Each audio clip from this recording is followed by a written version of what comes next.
ഈ ആഴ്ച ആയപ്പോഴത്തേന് ഇവിടെ നല്ല ചൂടായി തുടങ്ങിയിട്ടുണ്ട് കേട്ടോ. അപ്പോൾ ഞാൻ അടുത്തൊരു ജ്യൂസ് അടിച്ചാലോ എന്ന്. നമ്മുടെ പറമ്പിൽ തന്നെ മിൻറ്റ് ഉണ്ടല്ലോ, നമ്മുടെ പുതിന, അതുണ്ടായി വന്നിട്ടുണ്ട്. അതിൻ്റെ 2 തണ്ട് നമ്മളിങ്ങനെ ഒടിച്ചെടുത്തിട്ടുണ്ട്. പിന്നെ ഫ്രിഡ്ജിലാണെങ്കിൽ തണ്ണിമത്തൻ ഇരിപ്പുണ്ട്.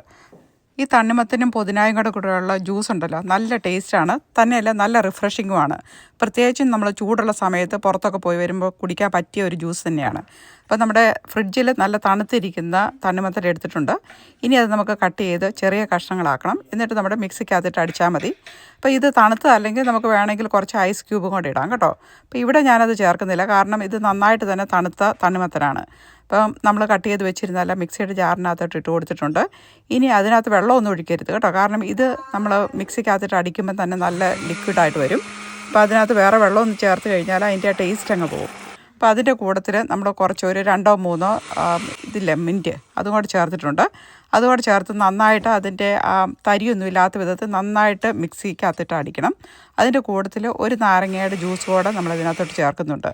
അപ്പോൾ അതും കൂടി ചേർക്കുമ്പോഴത്തേനും ഒരു നല്ല വേറൊരു പ്രത്യേക ടേസ്റ്റാണ്. ഇനി തന്നെ നമ്മൾ ഒരു 2 കപ്പിനകത്തോട്ട് ഇത് ഒഴിച്ചിരിക്കുകയാണ്. അതിനകത്ത് ഒഴിച്ച് പിന്നെ ഡെക്കറേഷൻ വേണമെങ്കിൽ ഒരു മിൻറ്റ് ലീഫ് കൂടെ വെക്കാം. ഇത്രയും മാത്രമേ ഉള്ളൂ കേട്ടോ. അപ്പോൾ നല്ല അടിപൊളി ടേസ്റ്റി ആയിട്ടുള്ള ഒരു ജ്യൂസ് തന്നെയാണ്. നിങ്ങൾ ഇതുവരെ ഇത് ഉണ്ടാക്കിയിട്ടില്ലെങ്കിൽ ഒന്ന് ഉണ്ടാക്കി നോക്കണം കേട്ടോ. വളരെ റിഫ്രഷിംഗ് ആണ്.